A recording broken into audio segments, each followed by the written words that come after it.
This is Varun Nagaraj, Chief Operating Officer at Bidgely Corporation. Today, I'm really glad to have the opportunity to have a fireside chat with Bhavani Amirthalingam, who is the Chief Digital Information Officer at Ameren. Bhavani, we're glad you could join us today. Welcome. Thank you, Varun. Pleasure to be here as well.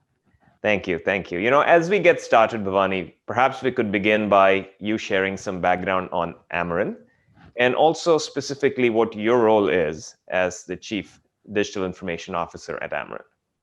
Ameren's a Fortune 500 investor-owned, rate-regulated utility, serving Missouri and Illinois, covering about 64,000 square miles in area, servicing and powering the quality of life for 2.4 million electric customers and about 90,000 gas customers in our service territory. In my role, I have the unique privilege of, leading the digital transformation for this very purpose-driven and customer-focused organization. And, it's also a very unique time for our industry as technology is playing a really key role in transforming the energy industry. Thank you, Bhavani. Of course, digital transformation as a whole is a fascinating topic, but it's also a pretty broad phrase. So can you tell us, when you talk about digital transformation at Ameren, what are the main focus areas? We've got 5 key focus areas when we think about our overall transformation, and it's very tied closely into our corporate strategy. And at Ameren, everything in our strategy starts with the customer at the center of it. And so, our first focus areas around our customer experience and how do we provide, a seamless, secure, personalized experience for our customers is at the core of our digital investments, with respect to that. And then, our second area of focus is around the grid. The grid is, kind of the center of value creation for our customers. So if you think about reliability and resiliency of the grid and the grid of the future, our digital investments, really are focused around supporting millions of connected devices going onto the grid, the communication infrastructure, the data, the analytics that go hand in hand. So that's, our focus around the grid and our digital posture as it relates to that. The third is as it relates to customer affordability. So again, in the lens of the customer, we're really fortunate to have some of the lowest rates in the country in our service territory. And so really, how do we think about driving operational efficiencies at scale while enabling the future of work for our front office, back office, while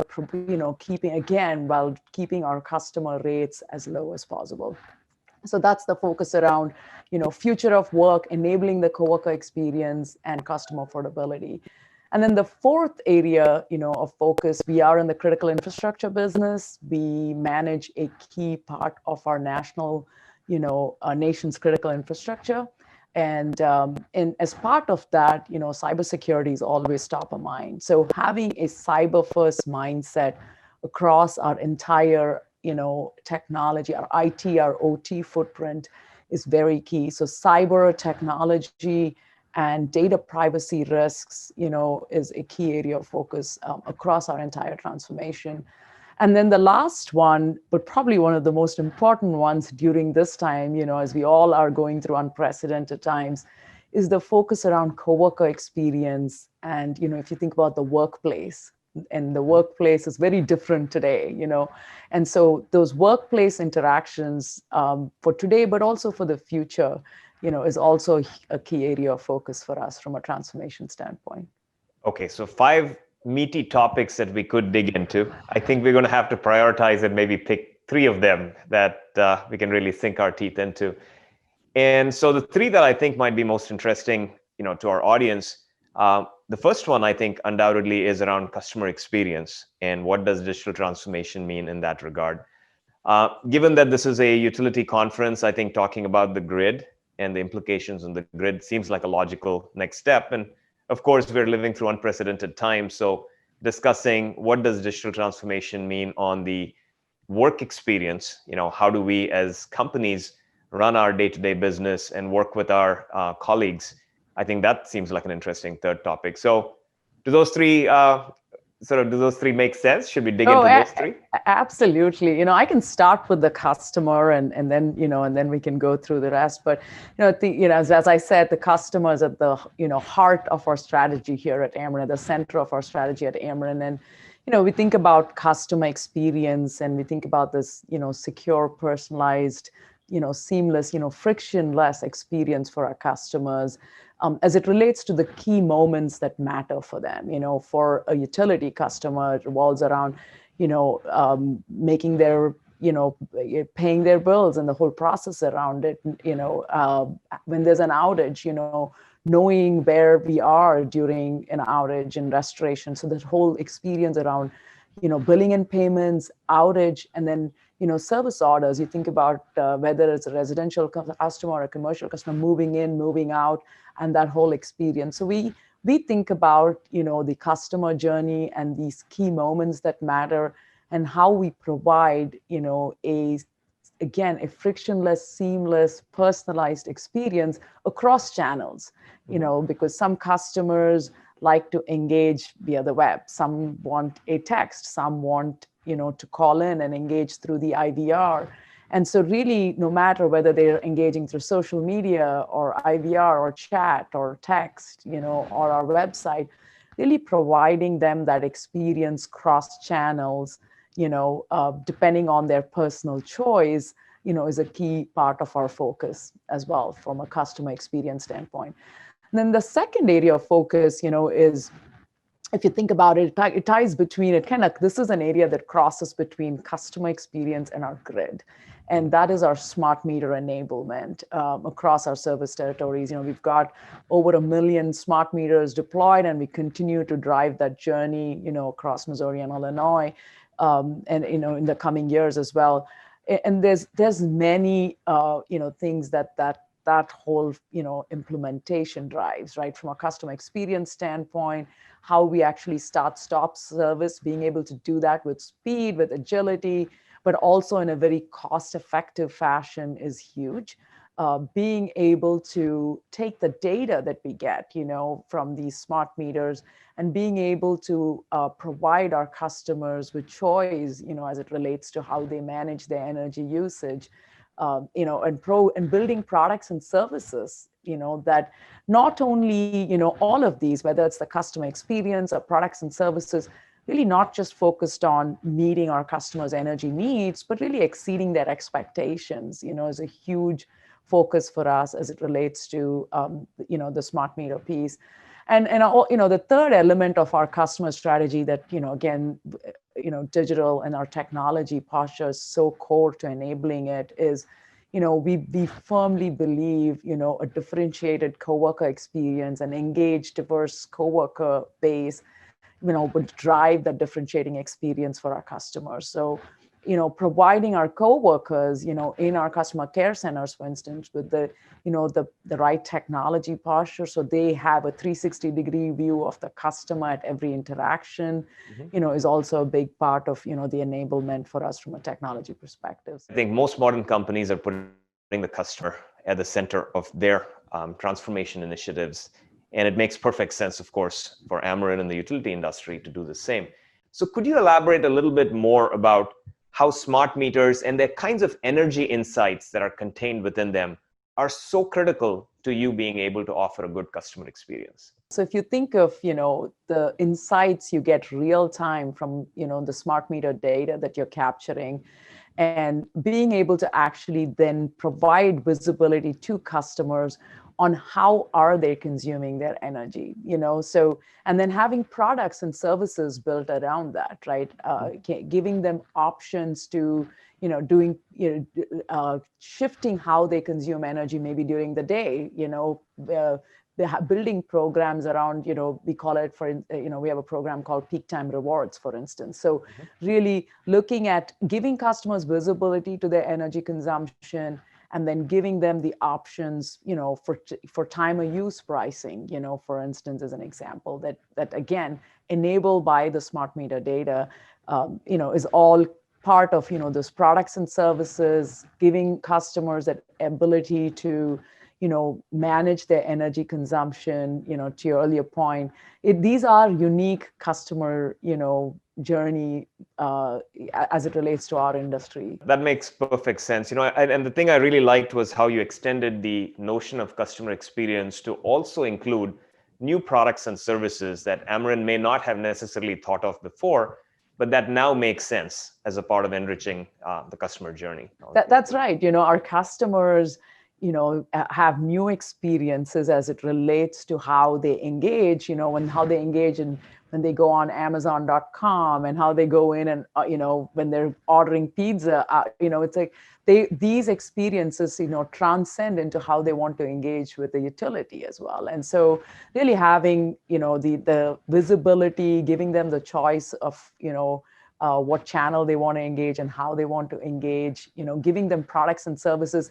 We also have customers, you think about customer demographics, it spans a wide variety of, what's top of mind for customers, and being able to tailor those products and services and experience, based on the demographics is also extremely important. So Bhavani, if I were in your shoes, I'd be excited about, the opportunity. It's truly a once in a lifetime opportunity to take, a traditional, in the traditional industry, take a well-regarded company and lead them through their, customer experience transformation. But I would also be a little nervous along the lines of the fact that customers today have such a high expectation around customer experience. Customers are interacting with so many people over omni-channels. That I think one of the challenges that you have, that I'm sure you guys are well on your path to meeting, is that the fact that the bar for customer experience is probably a lot higher now than it used to be 5 years ago. I actually think it's a lot higher now than it used to be 5 months ago, pre-COVID. So you're absolutely right. Expectations continue to evolve. Our customers get more used to certain channels. And, I love the term, which is, yesterday's wow is today's norm, right? And so you have to continue to look at what, continue to evolve that footprint. And that's, a core part of our overall strategy as well. And I think it's, if you think about fundamentally, it's customers, want reliability, it's very foundational as it relates to reliable, resilient grid operations. Customers absolutely want reliable power. It's foundational. They want affordability is another foundational enabler as it relates to our customers, right? They want affordable power, and then they want choice and convenience, and they want sustainability. So I think it's looking at all of these pieces and making sure the experience part, the products and services part, goes across all of this is extremely important. So let's look at the second pillar now that you mentioned, the one about the grid, right? And the fact that operating the grid more efficiently with the new kinds of information that you have. So let's talk about what digital transformation of the grid means. So if you think of the data that we collect from millions of smart, connected devices on the grid, again, from smart meters, we actually, one of the use cases we have is optimizing the voltage flow on our grid. And so then taking that and applying it, to some of our voltage circuits, for our low-income customers, again, optimizing, going back to that customer affordability piece, optimizing the flow of energy, and as a result, making it more affordable to our customers. So again, leveraging data to build a more efficient grid. And then, there are a number of initiatives, if you step back and think about grid automation, right? How we restore power today is so different from how we did maybe 10 years ago. And so you have more and more connected devices going onto the smart grid, driving distribution automation. And so really making sure, and there's two-way energy flow, you've got penetration of distributed energy resources as well happening in our space. And so, making sure you have the right communication infrastructure to support these, the millions of connected devices going on the grid, the two-way energy flow is very foundational, and so we've made some significant investments, and we continue to, as it relates to building out the communication grid, to support the grid of the future. And so part of that is, one is around our fiber, building out our fiber backbone. Mm-hmm. And, we're looking to have about 4,500 miles of fiber backbone built, to support our core operations. And then, an area that we are, beginning to invest in is our field area networks, again, because that's a key part of, driving the digitization on the distribution side of the grid. Mm-hmm. And, utilities over years have built, a lot of, over decades, right, have built, have purpose-built networks. And, you had them built initially to do, radio communication, right? Very different, needs compared to what we are doing today with the smart grid. And so really having, we're looking to invest in our private LTE infrastructure that can support, the field area network needs as we put these millions of connected devices on it. So communication infrastructure, to support all of this that we have going on in the grid is equally important.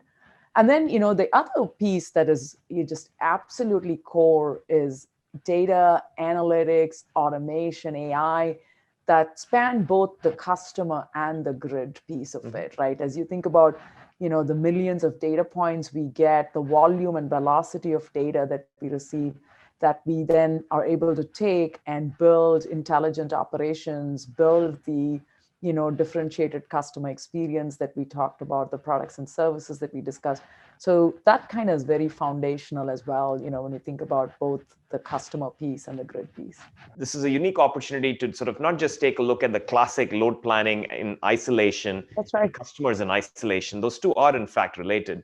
So some of the things that we've seen as sort of scenario plans that folks are going through is trying to understand the load on individual substations or feeders, but not just in the aggregate, right? And here's kind of not where the smart meter technology comes in, but also disaggregation technology comes in. So being able to know that the load in a particular neighborhood is being driven because of an increasing adoption of electric vehicles, for example. That's right. Provides you different insights than knowing that load is going up because there's a secular trend towards heating usage going up. Maybe the winters are getting colder and heating usage is going up. And some things are sort of trends that are going to continue. Some things might be seasonal trends. And so you might over-provision a network based on a seasonal trend that is going to revert to the mean.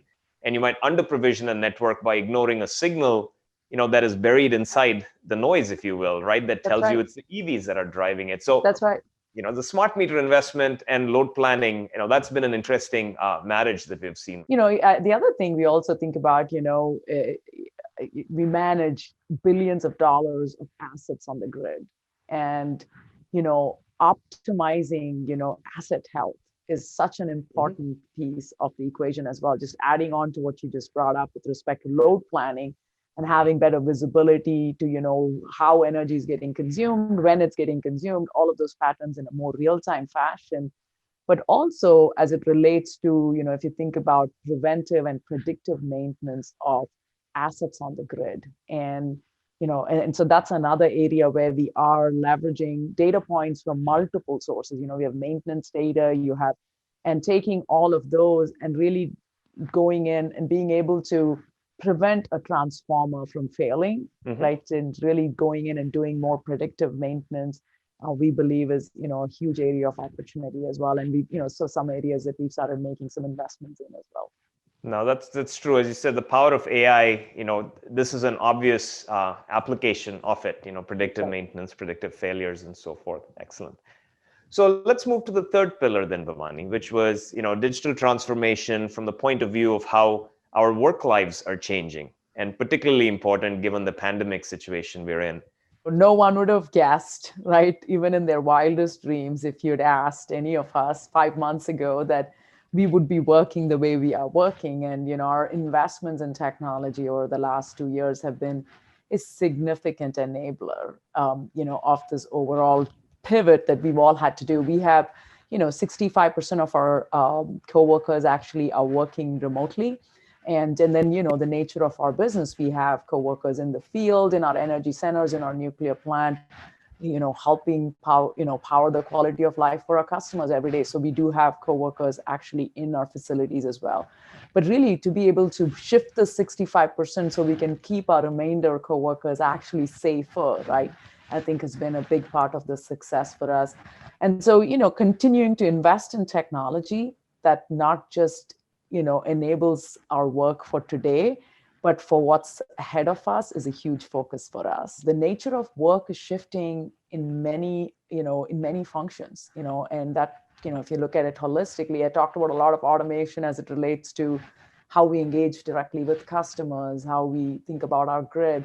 If you think of all our back office, front office functions, there's a lot of change happening there as well. I'll highlight one significant transformation effort for us. We call it the Digital Field Experience Initiative, and it's a multi-year effort. It involves, we have 200 plus coworkers from, various parts of our business, from our distribution side, our transmission side, both Missouri and Illinois, as well as our digital organization, all working together on this, transformative effort. And what it is really, changing how we do work in the field and the back office functions that support the field. So really, we have 6,000 plus coworkers, end of the day, that will be impacted through this journey. And it is digitizing how we do work management, scheduling, planning, asset management, end to end. And really it is, mobile enabling and digitizing all of those processes. And some of it is also decommissioning, some 25, 30-year-old platforms, but much of it is just rethinking the process, a lot of manual process that we have today, with respect to this whole effort. And so that has been just a huge initiative for us. We're about, I'd say about midway through, and we have a significant milestone. Through the next 12 to 18 months, we will get to where we'll have a highly digitized posture there. And then the key in all of these scenarios, right, is to put those platforms and enable those processes, but also have that critical, talent posture alongside that can continuously innovate. So, as I said, just for our customers, the wow of today, if yesterday is the norm of today, it's the same thing with, how we do work and efficiency and productivity and experience for our coworkers. I think the other thing is the Digital Field Experience program, while it drives, significant efficiencies, differentiating coworker experience, really mobile enables, digitizes our front and back office operations. One of the, most valuable benefits is the tie back to the customer experience, because having our customer service representatives in our call centers truly having visibility to what is happening with our field, as our field might be restoring an outage from a storm, and being able to provide that real-time visibility. So, the more you can actually digitize the field experience, you provide more real-time, accurate, timely and frequent enough updates to your customers as well. So, in closing, Bhavani, you started off by really talking about its mission, and a key phrase that I sort of latched onto there was the notion of the quality of life, right? You talked about, you look at Ameren's role as improving people's quality of life through the kinds of energy-related products and services that you provide. Now, we've talked about 3 of the 5 pillars, of course. But if you had to sort of sum up and conclude and really talk about sort of your pride in what Ameren is doing in terms of improving quality of life, what have we not touched upon today that you might want to cover as we conclude? What brought me to Ameren and what I'm really very, very proud of every day is just the mission of the organization and our, the powering the quality of life, right? I mean, you impact the life of everyone around you in the community that you live in and serve in every day. And, I've never felt closer and at the edge, as I do today. And you have an ability to go in and do that in a very unique fashion. Like I said, the industry is shifting a lot, with respect to customer expectations, with respect to, the connected devices in the smart grid of the future. as it relates to critical infrastructure and cyber and, customer affordability that goes hand in hand. So it's just a very unique time. And, it really just the ability to go in and make that impact, in the community you live in every day is huge. And so that's what keeps me going every day at Ameren. Well, Bhavani, looks like, there's a long road ahead of you, but it's like an interesting road. And if the journey is as interesting as the destination is, that's all we can all ask for, right? So thank you so much for joining us today. I really appreciate you sharing both your personal journey and Ameren's overall vision and the path that Ameren is on. Thank you again. Thank you. Thanks for having me. It was a pleasure. Hello again, everybody. Thank you very much, Bhavani and Varun. That was an incredibly comprehensive overview, if you will, of everything that Bhavani, you have going on at the moment. Preet, if you could just confirm for me that you can see me, because I keep getting a weird notice from Zoom saying that people can't. I can see you. Excellent. Okay. Just I want to can see make sure. Bhavani as well. Perfect. Just want to make sure I'm not talking into the void here. Okay, excellent. So a few questions for you, Bhavani, and of course we just kind of went through a Q&A format. So I'm going to do my best to ask fresh questions, although it's a little bit difficult because I've been sitting here jotting down things, and then sure enough, Varun would, in that recording, ask you exactly what I intended to. So apologies if there's any repetition. First question I have for you, and it was a question that I posed yesterday, I believe, to Matt Halloran at Avista, which is, I think we hear a lot about analogous experiences from other industries, whether that's finance or healthcare or, typically sort of regulated industries that have gone through refreshing their customer strategy. So when you think about, Ameren's perspective on the overall customer experience and the tools that you utilize, do you find it useful to think about other industries, or is it too much noise? And if you do find it useful, specifically, what are sort of the lessons that can be learned from other industries as we apply it to the utility space? Absolutely. It's a great question. Can you hear me fine, Colin? Yes. Yes. Awesome. So yeah, no, it's a great question. And I think there are many aspects actually as it relates to customer experience that you can transition across industries. And in fact, customers transition their expectations, across industries, right? And think about their experience when they're out there shopping on Amazon, or, when they're ordering pizza, and they want to have a similar frictionless experience, right? So if you think about that in the context of what is the web experience? What is the IVR experience? How are we digitizing it for our customer care centers? How do you enable the field? I think there's a lot of that you can actually take and apply from across industries. And I think then there are, think about customer journey. It's something that you can also apply, it's a concept that's leveraged across different industries. But then what you do is, you look at it and say, what does the unique customer journey look like for a utility customer? And what are those key moments that matter, and how are you digitizing and enabling those experiences, from that standpoint? So I think there are several things you can take as it relates to, if you think about IVR technology, think about natural language processing, and what banks have to deal with, what retail organizations have to deal with, and then what we have to do. So I think there's a lot you can actually take and leverage across industries from that standpoint. Great. Okay. Well, it's affirming because we often tell stories about other industries and what they're up to. So it's always good to hear that is a useful point of comparison.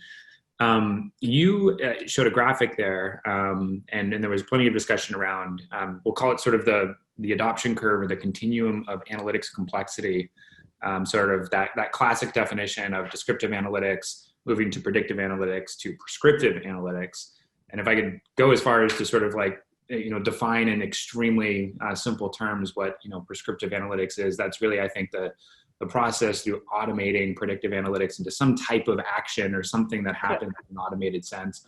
And I'm kind of curious about, projecting to the future here, as we get beyond sort of, the sort of, I would say, phase that we're in now, which is an increased focus and investment in predictive analytics. What you think sort of the future looks like from a prescriptive analytics standpoint, and how you would imagine your customers might benefit from that increased complexity and analytics being more commonplace?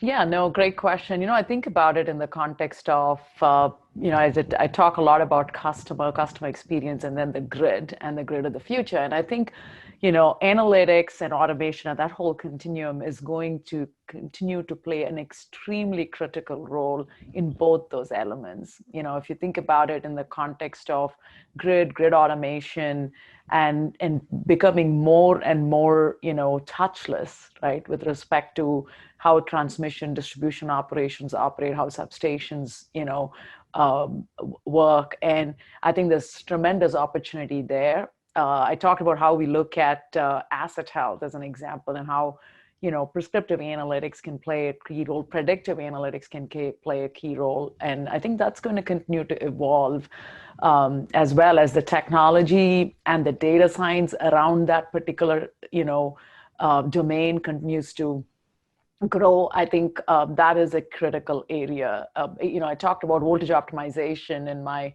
earlier conversation, and you think of how it actually works. You're taking smart meter data, you're taking that, and it's analytics, that software that sits on top of, automation devices that you have on the grid. It's understanding the underlying smart meter data and what the voltage flow looks like and how to optimize it. And then it sends the signals to actually optimize voltage flow. And that in turn impacts, customer rates and, your customer bill. So as a result, you're really impacting a very key pillar of customer expectation, which is customer affordability. And so I think, again, there's going to be more and more of this as your just volume and velocity of data goes up.